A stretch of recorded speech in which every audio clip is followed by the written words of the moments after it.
Alors que le cuivre avait bien continué son ascension pendant la première moitié de janvier 2023, après avoir gagné plus de 20% entre mi-juillet et fin décembre 2022, le prix du métal perd du terrain depuis la deuxième moitié de janvier. Ces 2 dernières semaines, le cuivre est en baisse de plus de 6%. Alors, est-ce le moment d'acheter du cuivre ou faut-il parier sur sa baisse? Qu'est-ce qui influence de plus le prix du métal? On voit ça maintenant, c'est parti.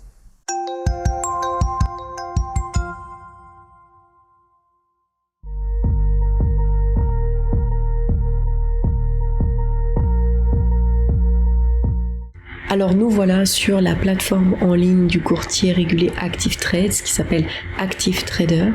Sur cette plateforme, on a ici le graphique du futur sur le cuivre pour une livraison en juillet 2023. Donc sur ce graphique hebdomadaire qui est assez négatif, on voit vraiment une configuration plutôt baissière puisqu'on a du mal à former de nouveaux sommets. L'indicateur parabolique SAR nous montre des positions vendeuses. Au niveau de l'indicateur Ichimoku, on est pour l'instant plutôt neutre puisque les prix évoluent au sein du nuage, mais on a quand même des prix qui sont sous les 2 lignes de l'indicateur, à savoir la Tenkan et la Kijun, et on a la lagging span qui pourrait passer sous les lignes de l'indicateur et croiser les prix dans les prochains jours, éventuellement si ça continue à baisser. On a également un RSI qui est en baisse, sous le niveau neutre des 50 et une MACD négative. Et si on regarde ici à gauche, on a l'indicateur de sentiment de marché du courtier qui nous montre un petit peu les positions des traders et on voit ici, alors ici c'est le contrat de mai, mais si je rajoute le contrat de juillet, alors là, il est en revanche plutôt positif. Le sentiment de marché est plutôt à l'achat puisque 84% des traders ont une position à l'achat contre 16% qui ont une position vendeuse. On peut passer aussi sur le graphique journalier. Là, c'est pareil, configuration négative. Ça fait 3 jours que le parabolique SAR nous indique de prendre des positions vendeuses. Les prix sont sous le nuage Ichimoku avec les lignes Tenkan, Kijun qui vont bientôt se croiser. Et on a la lagging span ici qui est passée sous les cours, sous l'indicateur. Donc il n'y a plus rien qui l'arrête pour continuer vers le bas, si ce n'est les lignes passées du nuage. RSI en forte baisse, proche du niveau de survente avec une MACD négative.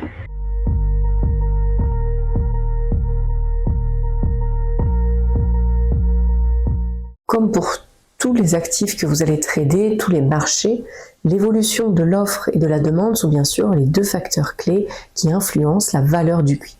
Si l'offre de cuivre est élevée et que la demande est faible ou qu'elle diminue, alors le prix du cuivre va avoir tendance à baisser. Et à l'inverse, si la demande est forte et que l'offre est plutôt faible, voire qu'elle baisse, alors le prix de la matière première aura tendance à augmenter. L'exploitation minière de cuivre est un autre facteur important qui peut influencer l'offre. Si de nouvelles mines de cuivre sont découvertes et exploitées, alors cela signifie que l'offre de cuivre va pouvoir augmenter, ce qui a tendance à faire baisser le prix si la demande reste identique ou qu'elle baisse comme on vient de le voir. A l'inverse, si la production minière diminue en raison d'une baisse des réserves ou de d'autres facteurs, l'offre de cuivre va diminuer, ce qui peut faire augmenter le prix. Par exemple, le Pérou, 2e producteur mondial de cuivre, connaît une crise politique depuis début décembre 2022 qui a fortement impacté les exportations du pays, dont le cuivre. Plus tôt cette année, par exemple, la mine de Las Bambas au Pérou a connu une paralysie de sa production alors qu'elle produit environ 2% du cuivre mondial, ce qui a impacté le prix du cuivre.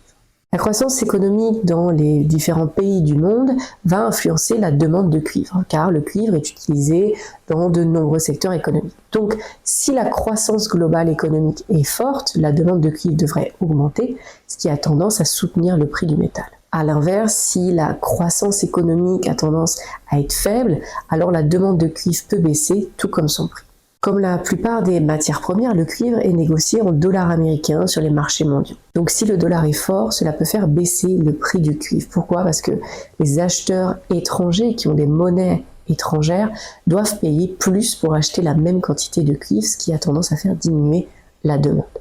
Et à l'inverse, lorsque le dollar est en baisse par rapport à ses pairs, alors cela peut rendre le cuivre relativement moins cher, ce qui signifie que les prix peuvent augmenter si la demande est en hausse. Les politiques gouvernementales et réglementaires peuvent influencer la valeur du cuivre, notamment les politiques commerciales, les politiques fiscales et les réglementations environnementales. Les politiques qui favorisent l'industrie minière peuvent augmenter l'offre de cuivre, ce qui peut faire baisser le prix.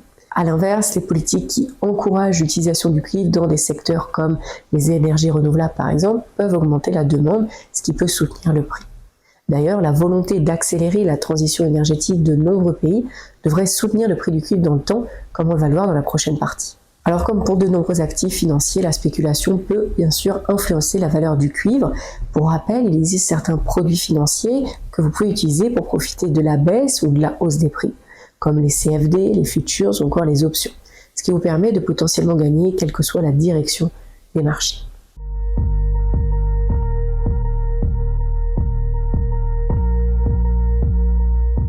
Le site CNBC rapporte que le manager du fonds Natural Resources de la Bank of New York Mellon estime que le prix du cuivre devrait augmenter sur le long terme grâce au changement de la demande du métal industriel. Alors que le cuivre est habituellement utilisé dans la construction, il pourrait en effet devenir demain une matière première clé de la transformation énergétique et de la décarbonisation de la société. On va revenir d'abord sur l'utilisation du cuivre aujourd'hui. Le cuivre a plusieurs propriétés physiques et chimiques qui font qu'il s'agit d'un matériel très conducteur, un matériel qui est très résistant à la corrosion et qui est facile à travailler, ce qui le rend très utile, voire indispensable, dans de nombreux cas d'utilisation dans différentes industries. Le cuivre est par exemple utilisé pour les fils électriques, dans les tuyaux de plomberie, dans les toitures, dans les façades ou autres, donc dans le secteur de la construction. Mais il est aussi possible de trouver des utilisations de cuivre dans l'industrie automobile, dans les systèmes électriques, dans les freins, dans les technologies de l'information, par exemple avec les câbles de communication, les circuits imprimés, les smartphones, les ordinateurs ou d'autres appareils électroniques. Dans les énergies renouvelables aussi, avec les panneaux solaires, les éoliennes, ou encore dans la production d'électricité via des transformateurs ou des générateurs, par exemple. On va voir maintenant comment le cuivre pourrait être utilisé dans la transition énergétique, comment il pourrait en profiter. D'abord, c'est un excellent conducteur électrique, on l'a dit, donc il est très utile pour transporter l'électricité produite vers des sources d'énergie renouvelables, comme via l'énergie solaire, éolienne, hydraulique et géothermique, par exemple. Le cuivre est également utilisé dans la fabrication de panneaux solaires, de panneaux photovoltaïques, qui convertissent l'énergie solaire en électricité, et le cuivre est d'ailleurs un élément essentiel des cellules photovoltaïques, puisqu'il est utilisé pour produire des contacts électriques et pour créer des circuits imprimés. Dans les éoliennes, le cuivre est utilisé dans les générateurs pour produire de l'électricité à partir de l'énergie éolienne. Les fils de cuivre sont également utilisés pour connecter les différentes parties de l'éolienne. De plus, le cuivre est aussi utilisé dans les batteries rechargeables utilisées dans les voitures électriques et dans les systèmes de stockage d'énergie à grande échelle. Les conducteurs en cuivre sont en effet utilisés pour relier différentes cellules d'une batterie et pour transporter l'électricité produite par cette batterie. On comprend maintenant un peu mieux comment le cuivre peut jouer un rôle important dans la transformation énergétique. Et puisque de nombreuses mesures sont prises actuellement par les différents gouvernements pour soutenir la transition énergétique, la demande de cuivre devrait augmenter dans le temps, ce qui devrait soutenir son prix sur le long terme.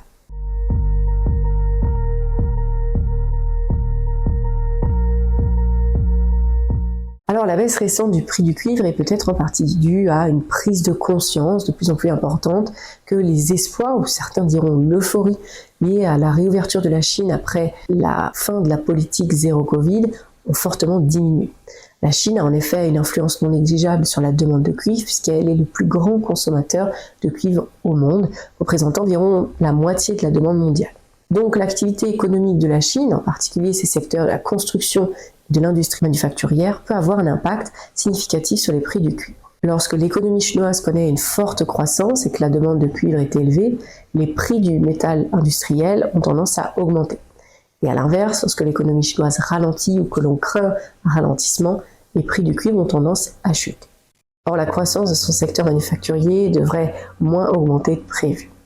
Et puis d'un autre côté, certains analystes expliquent que les prix actuels ne reflètent pas tout à fait les attentes du marché concernant les déficits de l'offre.